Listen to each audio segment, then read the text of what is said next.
LB నగర్‌లోని రెడ్డి కాలనీలో అయితే ఒక ఇష్యూ జరిగింది. సో, అంటే రీసెంట్‌గానే పెళ్లయిందని చెప్తున్నారు. ఇప్పుడు భర్త వద్దని గూడా చెప్తూ ఉన్నారు. ఒకసారి మాట్లాడదాము. ప్రస్తుతం ఆమె తరపున మహిళా మండలి నుంచి గూడా మేడం ఉన్నారు. ఒకసారి మాట్లాడదాము. నమస్తే అండి. నమస్తే అమ్మ. మీరు నా పేరు అనురాధ. నేను సావిత్రిబాయి పూలే మహిళా మండలి లీడర్ని. పావని మా దగ్గరకు వచ్చింది. మిర్యాలగూడెం అమ్మాయిది. ఇక్కడ రాజిరెడ్డి కోడలు కార్తిక్ రెడ్డిని పెళ్లి చేసుకుంది. మే వస్తే సంవత్సరం అవుతుంది. అమ్మాయికి ఏదో హెల్త్ ప్రాబ్లం ఉందని చెప్పేసి పెళ్ళైనప్పటి నుండి దూరం పెట్టి ఆ అమ్మాయి బంగారము డబ్బులు తీసుకొని నిన్న వచ్చినాం మేము. రాజిరెడ్డి గారితో వచ్చి మాట్లాడుతుంటే అన్నయ్య మరి కూర్చొని మాట్లాడదాము, ఇది పెద్ద చేసుకుంటే పెద్దగా అయిపోతుంది, అమ్మాయి ఉంది, అబ్బాయిని కూర్చోబెట్టి మాట్లాడి ఏమన్నా ఉంటే కోర్టులో తెలుసుకుందాం, కానీ అమ్మాయి బంగారం అంటే ఇచ్చేసేయండి అంటే అమ్మాయి ₹1,00,00,000 డిమాండ్ చేస్తుందమ్మా. ₹1,00,00,000 నేను ఎక్కడికి వెళ్ళి తెచ్చిస్తా అంటే ₹1,00,00,000 కాదు, అమ్మాయికి పెట్టిన 15 తులాల బంగారం ఉందంట, అది ఇచ్చేస్తే అప్పులు కట్టుకుంటుందంట అని చెప్పినాం. చెప్తే అమ్మాయిని బయటికి నూకేసి తాళం వేసుకో లగేజ్ ఏం తెచ్చి ఆ అమ్మాయి నిన్న వచ్చింది, వచ్చి కూర్చొని మాట్లాడినాము. లగేజ్ బయటికి పడేసి అమ్మాయిని బయటికి నొప్పి లాకేసుకుని వెళ్ళిపోయారు.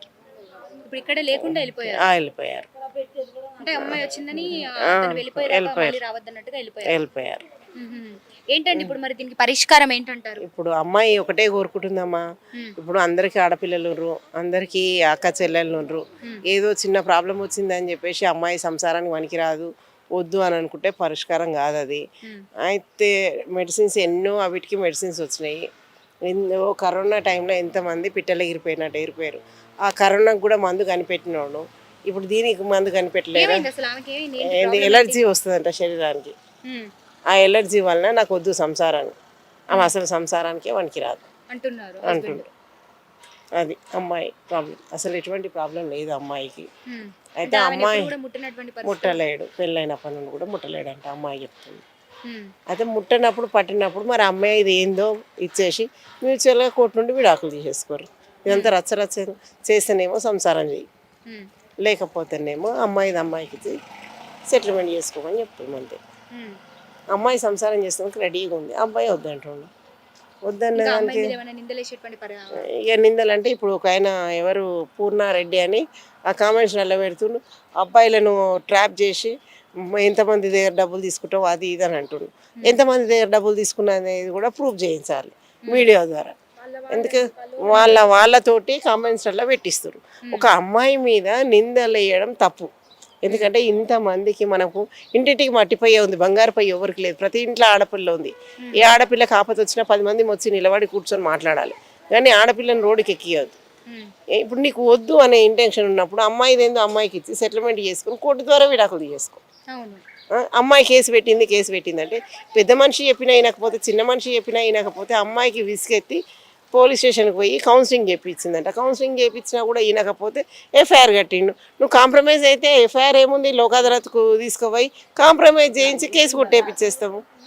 ఇప్పుడు కేసులు పెట్టి ఇప్పుడు కడుపు నొప్పి లేస్తే హాస్పిటల్కి పోతాము, ఆపద వచ్చిందని పోలీస్ స్టేషన్కి పోయింది అమ్మాయి. పోలీస్ స్టేషన్ పోయినంత మాత్రాన్ని ఏమి ఇది కాదు కదా. అయితే దీనికి కేసు పెట్టారా మరి? ఎఫ్ఐఆర్ అయిందమ్మా, నల్గొండలో ఎఫ్ఐఆర్ అయింది. ఎఫ్ఐఆర్ అయినా కూడా ఏముంది, అబ్బాయి సంసారం చేస్తా అంటే ఆ కేసు కొట్టేపించుకుంటుంది కదా, తీసేస్తుంది కదా, లోక్ అదాలత్కి పోయి కాంప్రమైజ్ అయిపోతుంది కదా. 3 నెలలకు ఒకసారి లోక్ అదాలత్ వస్తూనే ఉంటుంది. ఇద్దరు ఇది చేస్తారు. నీకు వద్దు అని అనుకుంటే మ్యూచువల్గా వేసుకోరు, అమ్మాయి సెటిల్మెంట్ ఏముందో చేసేసుకొని. దానికైనా రెడీ అంటుంది, దీనికైనా రెడీ అంటుంది. ఆ అమ్మాయికి అన్నదమ్ములు లేరు, తండ్రి లేడు, తల్లి ఒకతే ఉంది. 3.5 ఎకరాల భూమి ఉందంట. అమ్మాయి చదువుకుంది, ఆ భూమి గురించి అమ్మాయి గురించే పెళ్లి చేసుకున్నట్టు అనిపిస్తుంది నాకైతే. పెళ్లి చేసుకొని భూమి తీసుకొని అమ్మాయిని రోడ్డు మీద పడేద్దామని చూసిండు. ఆ భూమి రాసియకపోయేసరికి ఇదంతా కథల్లోకి వస్తారు. సంవత్సరం అవుతుంది. లవ్ మ్యారేజ్ అని చెప్తున్నారు. ఎవరన్నారు లవ్ మ్యారేజ్? Arrange marriage. అమ్మాయి వాళ్ళది మిర్యాలగూడ, ఈ అబ్బాయి వాళ్ళది ఇక్కడ ఎల్బీ నగర్. మరి అప్పుడు అంటే చూడలేదా మరి? అంత ముందుకు పెళ్లి సంబంధం చూసిన ఇంకా కొద్ది రోజులకు వాళ్ళ నాన్నమ్మ చనిపోయిందంట. నాన్నమ్మ చనిపోయినాక 6-7 months ఫోన్లో మంచిగా మాట్లాడుకురంట. దగ్గరికి వచ్చే వరకు అమ్మాయిని అవాయిడ్ చేయడం, ఫోన్లో మాత్రం మంచిగా మాట్లాడిండంట అమ్మాయితో.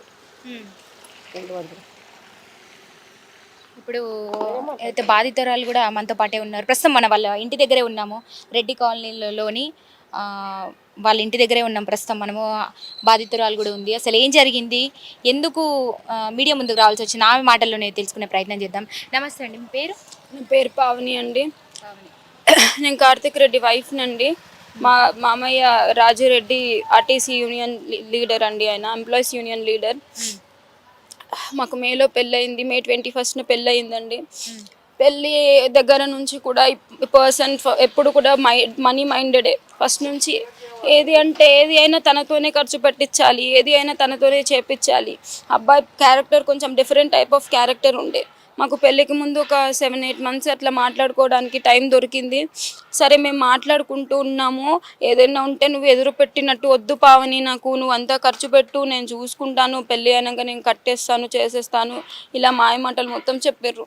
సరే నేను అబ్బాయి నాకు నచ్చారు, ఆయన ఫ్యామిలీ బాగా నచ్చారు. రియల్ ఎస్టేట్ చేస్తారండి. రియల్ ఎస్టేట్ చేస్తాను. అరేంజ్ మ్యారేజ్ అండి. నేను సరే ఇష్టపడుతున్నాను కదా, మాకు నచ్చారు ఫ్యామిలీ. సరే కడదాము, పెట్టుకుందాము అని చెప్పేసి డబ్బులు ప్రాపర్టీ కూడా ఎక్కువ డిమాండ్ చేశారు. మా మమ్మీ 2 ఎకరాల భూమి ఇస్తా అన్నారు, ఒక ఇల్లు ఇస్తా అన్నారు, 10 తులాలు బంగారం పెట్టుకుంటా అండి, ఇంక అంతకు మించి నా వల్ల కాదు అని చెప్పారు. లేదు మాకు 15 తులాలు బంగారం కావాలి, నాకు ఇంకా ఎక్స్ట్రా అమౌంట్ పెళ్లి ఖర్చు కింద 15 lakhs దాకా కావాలి, అలా డిమాండ్ చేశారు. చేస్తే మా కాడ లేవండి అని చెప్పాం.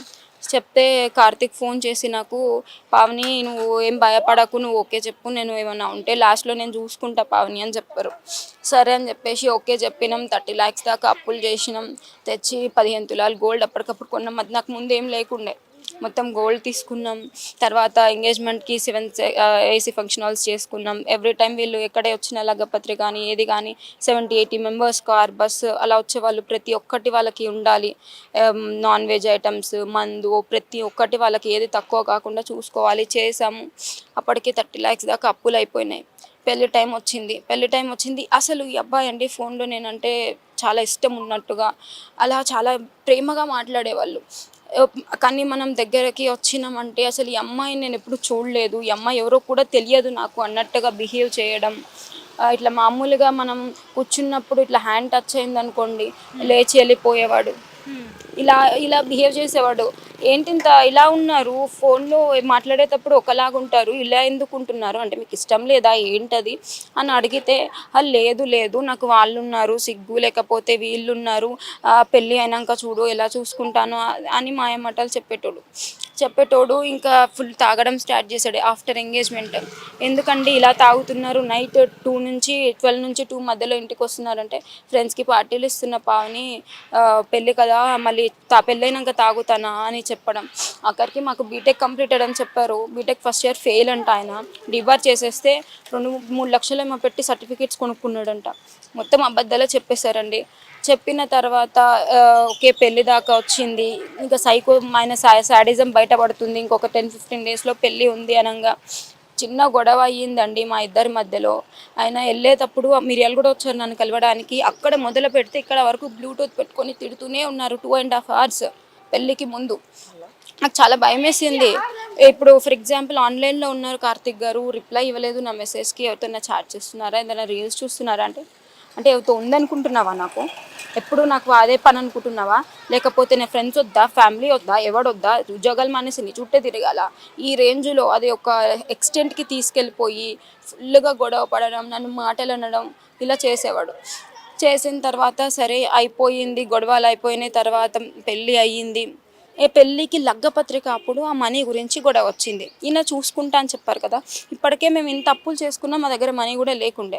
మా దగ్గర గొడవ అయితే కార్తిక్ గారు మీరే ఇలా చెప్పారు చూసుకుంటా అని, ఇప్పుడు మా దగ్గర మనీ లేదు, మరి మమ్మల్ని ఏం చేయమంటారు అని చెప్తే, లేదు పావని నువ్వు పొలం పేపర్స్ పెట్టు, నేను డబ్బులు ఇప్పిస్తా అంటే, మరి మీరు ఇప్పిస్తారు, మరి మేము ఎలా కట్టాలి అవి, మా వల్ల అవుతుందా అంటే, నువ్వు జస్ట్ పొలం పేపర్స్ హామీకి పెట్టు, నేను డబ్బులు తీసుకుంటా, అవి మళ్ళీ నేనే కట్టేస్తాను పెళ్ళి అయిపోయిన తర్వాత అని చెప్పారు. సరే యాక్సెప్ట్ చేసాము. చేసిన తర్వాత మా అదృష్టానికి ఏమో పెళ్లి రోజుననే వాళ్ళకి మనీ అందినాయి అంటే మేము ఇంకా పొలం పేపర్స్ పెట్టలేదు. అయితే పెళ్ళిలో ఏమైందంటే అండి, నాకు ఒక్కదాన్ని, నాకు ఫాదర్ లేరు, సిబ్లింగ్స్ ఎవరు లేరు. తిరిగి కొంచెం ఎండకి పేలినట్టు అయ్యింది. అయిన తర్వాత ఇంకా పసుపు కూడా ప్యాకెట్ పసుపు యూస్ చేశారు. దానివల్ల కెమికల్స్ కదా, దానివల్ల రియాక్ట్ అయిపోయి ఎలర్జీ లాగా అయ్యిందండి. అయితే చిన్నతనంలో కూడా ఒకసారి ఎలర్జీ వచ్చిందండి. నేను ఆయనకు చెప్పాను, నా రిపోర్ట్స్ అవి ఉంటే అవి కూడా ఆయనకే ఇచ్చాను. ఇచ్చిన తర్వాత ఇది హాస్పిటల్లో చూపించినాక నాకు ఫస్ట్ కొంచెం తిట్టారు, ఇట్లా అయ్యింది అది ఇది అని చెప్పేసి. తర్వాత నా హెల్త్ టాపిక్ పక్కన పెట్టేశారు. ఇంట్లో ఫోన్ పట్టుకోకూడదు, రూమ్లోకి వెళ్ళి బయటకు వెళ్ళొద్దు, వాళ్ళు ఎంత టార్చర్ పెట్టినా రూమ్లోనే ఉండాలి, కన్నీళ్ళు బయట చుక్క గారితే వాళ్ళు ఆలీళ్ళు చూడాలని ఏడుస్తున్నావా, మేము మమ్మల్ని ఏమనుకోవాలి అందరూ అని ఇష్టం వచ్చినట్టు మాట్లాడడం. డబ్బుల కోసం ఇంకా ఇప్పుడు ఇంకా అమౌంట్ అడుగుతున్నారు కదా, అంటే 15 lakhs కోసం, దానికోసం టార్చర్ చేయడం. నాకు 10 years పెళ్ళైన రోజు నుంచి నేను ఇక్కడ 20 days ఉన్నానండి. 20 days ఇదే టార్చర్ నడిచింది. తర్వాత ఆషాఢం 20 days ఉన్నారా? 20 days ఆషాఢంలో నన్ను తీసుకెళ్ళిపోయి మా ఇంట్లో వదిలిపెట్టేశారండి. ఆషాఢంలో వదిలిపెట్టిన తర్వాత వీళ్ళు వచ్చేసి ఇప్పుడు నాకు హెల్త్ ఇష్యూ ఉంది అని అంటున్నారు కదా, నన్ను ఇదే బ్లేమ్ చేస్తున్నారు కదా. వచ్చిన వాళ్ళు ఏం చేయాలండి, నాకు హెల్త్ ఇష్యూ ఉంది అది చెప్పి అమ్మా నాకు వద్దు ఇలా ఉండాలి. 3 months నా హెల్త్ ఇష్యూని తేలేదండి. వచ్చి నన్ను దింపి మిగతా వాళ్ళందరినీ, మా పెద్ద మనుషుల్ని పిలిచి మాకు ఆ డబ్బులు ఇవ్వండి, ఆ డబ్బుల కోసం మా అమ్మాయి అబ్బాయిని ఎందుకు వేరు చేస్తున్నారు, డబ్బులు ఇవ్వండి, మాకు ఆ డబ్బులు కావాలి అని చెప్పేసి డబ్బుల కోసం పంచాయతీ పెట్టారు. మా కోడలు మాత్రం బంగారం, నా వైఫ్ బంగారం ఇలా చెప్పి పంచాయతీలు పెట్టారు. పెట్టిన తర్వాత ఇంకా అయిపోయింది. మా మమ్మీ ఏం మాట్లాడలేదు. ఇప్పుడేమో చిన్న చిన్న గొడవలు అయినాయండి. సో ఇక నేను తీర్పాను, నీ బాకీలు అయితే నువ్వు పేపర్లు అయితే తెచ్చిపెట్టాలి అంటే నేను నమ్ముకొని 30 lakhs బయట బాకీలు చేసుకున్నా. ఇప్పుడు ఈ 15 lakhsకి మా పేపర్స్ అడ్డు పెట్టాలి. మొత్తం ఇంత డబ్బు మేము ఎక్కడికి వెళ్ళి తెచ్చి కట్టాలి? మొత్తం నా ఆస్తి అంతా తెచ్చి నీ దగ్గర పెడితే అది ఎవరు తీర్పాలి? ఆ 30 lakhsని ఎవరు తీర్పాలి? సో మమ్మీ వాళ్ళు ఇయ్యననేసరికి ఇంకా నాకు టార్చర్ మొదలు. నేను చస్తా, నా కార్కి యాక్సిడెంట్ అవుతుంది, లేకపోతే నేను కార్ అమ్మి కట్టుకుంటా, నన్ను బెదిరించడం, నేను ఇట్లా గుట్ట అయినకపోతే నా హెల్త్ ఇష్యూని తీసి నన్ను మాటలు అనడం, ఇలా చేసి చేసి చేసి లాస్ట్కి మమ్మీ తను చచ్చిపోతా అంటున్నాడే, తను చచ్చిపోతే నేనేం చేయాలి, నేను చచ్చిపోతా, నాకు ప్లీజ్ ఏదైతే చేసేసి నా భర్తకి డబ్బులు ఇచ్చేవే, మా ఇద్దరికి గొడవలు పెట్టకమా, నాకు కార్తీక్ బాధపడుతుంటే చూడలేకపోతున్నా అని చెప్పి మమ్మీని బతిలాడితే, నాకడైతే పైసలు లేవు కానీ 2 ఎకరాలు ఇస్తా అన్న, ఇంకొక 1 ఎకరం ఇస్తాను నేను, వాళ్ళ పేరు మీద రిజిస్ట్రేషన్ చేస్తా ఇంకొక 1 ఎకరం అని చెప్పారు. సరే అది చెప్పిన తర్వాత మళ్ళీ వచ్చి రిజిస్ట్రేషన్స్కి అన్నీ మాట్లాడుకున్నారు, లెక్కలు అన్నీ వేసుకున్నారు, మొత్తం చేసుకొని పోయారు. అప్పుడు కూడా కోడలు బంగారమే. అయిపోయిన తర్వాత అండి మా పక్క ఆయనకి అడిగారంట పొలం తీసుకోమని, మేము అమ్ముతాము మీరు తీసుకోండి అని అడిగారంట. అడిగితే వాళ్ళు నేను తీసుకోనని చెప్పేశారంట. ఇంకొకటి ఏంటంటే మా వాళ్ళకి డౌట్ వచ్చింది, పెళ్ళి అయిన తర్వాత కూడా మేము జస్ట్ పక్కన పడుకున్నా, మాకు ప్రైవేట్ టైం దొరికినా చేసినా కూడా అబ్బాయి అసలు నన్ను పట్టించుకోకపోతుండే. అయితే వాళ్ళకి డౌట్ వచ్చింది, ఈ అబ్బాయి అసలు అమ్మాయిని టచ్ కూడా చేయలేదు, అసలు ఏంది ఇప్పుడు వచ్చేసి మనీ అడుగుతున్నారు వీళ్ళు, అదే మనీకి రిజిస్ట్రేషన్స్కి వచ్చేస్తున్నారు. సరే ఒకవేళ తీసుకొని రిజిస్ట్రేషన్ చేసుకొని వద్దంటే పిల్లని, మన దగ్గరే ఉంటుంది కదా భూమి, ఎవరు వస్తారు మనం చూద్దామని మా పెద్ద మనుషులు అడ్డు తిరిగేసరికి అప్పుడు నా గోల్డ్ అంటే మా రూమ్లో బీరువా లేకుండా ఉండే, అత్తమ్మని రూమ్లో పెట్టమని ఇచ్చాను, బీరువాలో పెట్టమని. నాకు ఎన్నిసార్లు అడిగినా ఇవ్వలేదు. నా గోల్డ్ని పట్టుకొని అమ్మాయికి ఎలర్జీ ఉంది, ఎప్పటికీ నాకు తగ్గిపోయిందండి, ఎలర్జీ ఉంది మాకొద్దు, ఈ వర్షన్ మొదలుపెట్టిన తర్వాత 25 మందిని ఆర్టీసీ వాళ్ళని వేసుకొని ఇంటి మీదకి వచ్చి గొడవ చేస్తే నేను చెప్పిన తర్వాత మొత్తం విని, సరే అమ్మ ఫస్ట్ హాస్పిటల్కి వెళ్ళండి, అది తగ్గనిది అయితే వద్దు, కలిసి ఉండొద్దు, తగ్గేది అయితే కలిసి ఉండాలి, ఇలా చెప్పారు. వెళ్ళాం. లేదండి వాళ్ళు రాలేదు. తర్వాత ముందు వచ్చినప్పుడు ఏం చెప్పారంటే డాక్టరు, అయ్యా అది పెద్ద ఇది కాదు, నీకు కాదు కదా, తనకి కూడా ఎలాంటి ప్రాబ్లం ఉండదు దానివల్లన, కాకపోతే మళ్ళీ ఏమన్నా పడని అయినప్పుడు ఫ్యూచర్లో వచ్చే ఛాన్స్ ఉంటుంది అని ఎవరు ఇంగ్లీష్ మెడిసిన్ వాళ్ళు చెప్పారండి. అయితే కొన్ని వాటికి హోమియోపతి బాగా పనిచేస్తుంది, ఆయుర్వేదిక్ హోమియోపతి. అయితే చాలామంది నాకు తెలిసిన వాళ్ళు కూడా ఇలాంటి ప్రాబ్లం ఉన్న వాళ్ళు హోమియోపతిలో మెడిసిన్ వాడి తగ్గించుకున్న వాళ్ళు ఉన్నారు. అయితే నాకు చాలామంది సలహా ఇచ్చారు, నేను వెళ్ళాను డాక్టర్స్కి, వాళ్ళు నాకు చాలా నమ్మకంగా చాలామంది తగ్గిన వాళ్ళని చూపించారు, అమ్మ తగ్గిపోతుందిరా హోమియోపతిలో ఒక కోర్స్ ఉంటుందిరా, అది వాడితే సరిపోతుంది అంటే. మా అమ్మాయికి కాల్ చేసి రండి మామయ్య హాస్పిటల్కి వెళ్దామంటే రాడు. 2 months అట్లానే చేశాడు, అడ్రస్లు అవి కనుక్కున్నాడు, వెళ్ళి హాస్పిటల్కి వెళ్ళారు, తగ్గుతుంది అని చెప్పినట్టున్నారు వాళ్ళు. ఇంకా వెంటనే ఈ డైలాగు, లేదు లేదు నేను హోమియోపతిని నమ్మను, ఎందుకంటే హోమియోపతికి అసలు గవర్నమెంట్ ప్రూఫ్ లేదు. మరి వాళ్ళకి ఎక్కడి నుంచి ఇచ్చారండి లైసెన్సులు? హోమియోపతి వాళ్ళకి, ఆయుర్వేదిక్ వాళ్ళకి. మనకి తగ్గడం ఇంపార్టెంట్, మనం మంచిగా ఉండడం ఇంపార్టెంట్, కానీ అది ఎందులో తగ్గింది అనేది మీకెందుకు? అసలు దాంతో వచ్చిన ఇష్యూ ఏంటి అంటే మీకు రీజన్ కావాలా నన్ను వదిలించుకోవడానికి? అదే అయిపోయిందండి. ఇదంతా అయిపోయినాక నా ఇంటికి నేను వస్తాను, నన్ను ఇట్లా చేస్తున్నారు, నన్ను ఇంటికి తీసుకుపోవట్లేదు, కనీసం హాస్పిటల్కి రావట్లేదు అని ఇంటికి వస్తే తాళాలు వేసుకొని వెళ్ళిపోయి అప్పుడు కూడా ఇలాగే మొత్తం వాళ్ళని పంపించి బెదిరించి చేస్తే చుట్టుపక్కల వాళ్ళంతా వచ్చి అమ్మ అట్లా కాదు నాన్న, అరే నీ మీద అన్ని అట్లా ఉంది ఇట్లా ఉంది అని అబద్ధాలు చెప్పారు, నువ్వు చూస్తే బంగారం లాగున్నావు, సరే వెళ్ళిపో తల్లి ఏం కాదని చెప్పారు. తర్వాత నేను వెళ్ళి ఈలోపు నాకు లాయర్ నుంచి బెదిరించడానికి డివోర్స్ నోటీస్ పంపించాడు. నేను వెళ్ళి కౌన్సిలింగ్కి కేసు పెట్టాను. కౌన్సిలింగ్స్ అయినాయి, ఒక 4-5 కౌన్సిలింగ్స్ అయినాయి, ఎవరు చెప్పినా వినలేదు. లాస్ట్కి ఎఫ్ఐఆర్ ఫైల్ అయ్యింది. ఏమన్నా అంటే ఎవరైనా పోలీసుల వాళ్ళ దగ్గరికి వెళ్ళినప్పుడు వాడు వింటే డబ్బులతో మేనేజ్ చేస్తాడు, వినకపోతే ఎమ్మెల్యేలు ఎంపీలతో ఫోన్లు చెప్పిస్తాడు. ఇంకేమన్నా నాకు రేవంత్ రెడ్డి తెలుసు, నాకు ఆ ఎమ్మెల్యే తెలుసు, నాకు ఈ ఎమ్మెల్యే తెలుసు, నాకు చాలా ఇన్ఫ్లుయెన్స్ ఉంది, నువ్వు ఎల్బీ నగర్ వస్తే నీతో ఆడుకుంటా అని ఇష్టం వచ్చినట్టు మాట్లాడడం మా మామయ్య. మాకు అమ్మాయి సచ్చినా వద్దు, మేమైతే అంటే మరి ఏంటి అమ్మాయికి ఏం చూపిస్తుంటే ఏం చూపించను, అసలు ఆ బంగారం కూడా ఇయ్యను. నా బంగారమైనా నాకు ఈ ఫస్ట్, సరే దాన్ని ఉంటే కోర్టు తేల్చుకుందాం, కలిసి ఉండేదా విడిపోయేదా తర్వాత సంగతి, నా బంగారం నాకు ఇయ్యి, నన్ను వద్దన్నప్పుడు నా వస్తువు నీ ఇంట్లో ఎందుకు అని చెప్పేసి నేను అడిగాను. మేము అడిగితే పోలీస్ ఆయన అడిగారు, అసలు వాళ్ళది అదే కాదు బంగారం, మేము పెట్టుకున్నాం, వాళ్ళ పేదోళ్ళు, వాళ్ళకి ఏం లేదన్నాడు. అంటే నేను అప్పుడు ప్రూఫ్స్ అన్ని ఉండి తీసుకొచ్చాను, ప్రూఫ్స్ తీసుకురాగానే ఆ ప్రూఫ్స్ని చూసి ఏమంటున్నాడు, నేను అసలు నా లాయర్తో మాట్లాడుకోదాన్ని ఉంటే నేను రాను, పోలీస్ ఆయనతోనే నేను రాను, ఏం చేసుకుంటావు చేసుకో అన్నట్టు మాట్లాడితే సిఎస్ఆర్ ఫోన్ చేస్తే నాకు రేవంత్ రెడ్డి తెలుసు అది ఇదని ఆయనతో పిచ్చిగా మాట్లాడాడు. ఇట్లా కాదు, నా గోల్డ్ గురించి నేను అడుగుతా, అక్కడ ఏంటంటే ఇష్యూ, ఇప్పుడు నా గోల్డ్ కోసం ఎందుకు ఇంత ఇష్యూ చేస్తున్నా, ఇంటి చుట్టూ 30 lakhs బాకీలు చేసుకున్నా, ఈ 1 year కావస్తుంది, మేము 6 months టైం పెట్టుకున్నాం అందరికీ, ఈయన కడతా అన్నారని చెప్పి, ఇప్పుడు అందరు పీకల మీద వచ్చి కూర్చొని సస్తావా అన్నట్టు కూర్చున్నారు. ఒక ఆడపిల్ల నా పరిస్థితి ఏంటి? నేను ఎంఎస్సి మ్యాథ్స్ విత్ కంప్యూటర్స్ అండి, లెక్చరర్గా చేసేదాన్ని, ప్రజెంట్ ఇష్యూస్ వల్ల ఆపేయాల్సి వచ్చింది. నేను ఇప్పుడు ఎక్కడి నుంచి తెచ్చి కట్టుకోవాలి? కనీసం నా గోల్డ్ నాకు ఇస్తే అమ్మి మెయిన్ అన్నా నేను కట్టుకుంటాను అని అడిగినా ఇవ్వకపోతే నేను వచ్చానండి నిన్న. జస్ట్ నాకు సపోర్ట్ ఎవరు లేరని ఆంటీ వాళ్ళని, మహిళా మండలి వాళ్ళని తీసుకొని వచ్చి సామరస్యంగా మాట్లాడుకుందాం గోల్డ్ గురించి అని లోపలికి వెళ్ళి అడిగామండి మా గోల్డ్ గురించి.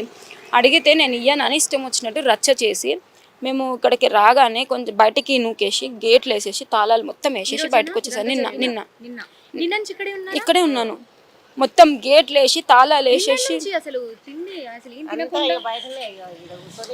తాళాలు వేసేసి మొత్తం బయటికి వెళ్ళిపోయి, ఎలర్జీ వల్ల ఎవరైనా చస్తారా అండి?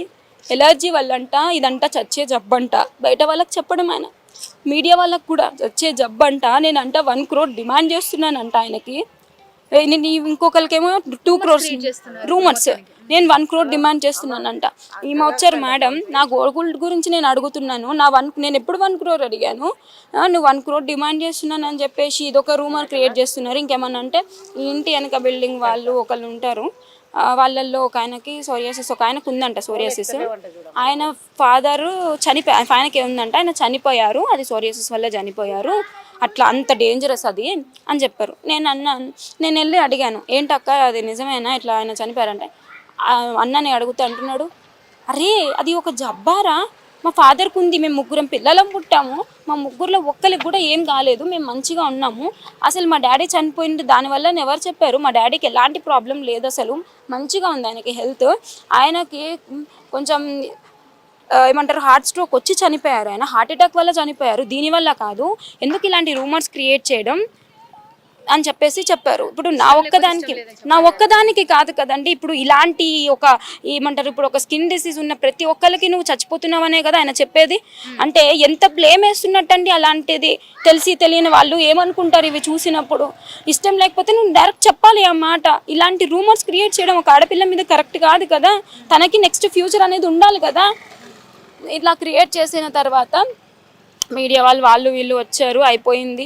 సరే ఇవాళ కూడా వచ్చారండి, నేను నైట్ అంతా ఇక్కడే ఉన్నాను, వాళ్ళని వీళ్ళని పంపిస్తున్నారు, వాళ్ళు ఇటు ఇటు తిరుగుకుంటూ చూస్తాం అన్నట్టుగా అనుకుంటూ ఫోన్లు మాట్లాడుకుంటూ మా కళ్ళు చూసుకుంటూ ఆయన పంపించడం, మమ్మల్ని బెదిరించడానికి, మమ్మల్ని నైట్ ఎట్లయినా గెంటెపించాలి. పంపించారా అంటే ఎవరన్నా నాకు పర్టికులర్ గా పేర్లు ఏమీ తెలియదండి, అంటే జస్ట్ లేకపోతే ఏమైనా ఫ్రెండ్స్ కొంతమంది గల్లీ వాళ్ళు ఉన్నారు, కొంతమంది అంటే వేరే వాళ్ళు ఉన్నారు, ప్రయత్నాలు చేశారు. అప్పటికి నేను భయం వేసి 100కి డయల్ చేసి, సార్ నాకు థ్రెట్ ఉంది సార్, నీకు ఇట్లా భయపెడుతున్నారు సార్ అని కూడా నేను ఆయనకి ఇన్ఫార్మ్ చేశాను. ఆయన ఏమైనా ఉంటే చెయ్యమ్మా అని కూడా చెప్పారు. అయిపోయింది, నైట్ అంతా ఇక్కడే ఉన్నాం మేడం. 2 days నుంచి ఫుడ్ లేదు, సరిగ్గా నిద్ర లేదు, నేను ఇక్కడే పడి చేస్తున్నాను మేడం. ఇలా లైవ్ పెట్టారు. ఎక్కడికి వెళ్ళి ఉంటారు అని అనుకుంటున్నారు? ఏమో మేడం, నిన్న అసలు కొడుకునైతే సంథింగ్ వేరే ప్లేస్కే పంపించారు, ఏదో ఫంక్షన్ అని. ఎలా అంటే మేడం, ఈయనేమో ఫ్రెండ్ ఫంక్షన్ అని పెళ్ళి అంటాడు, ఆయనేమో ఫ్యామిలీ వాళ్ళ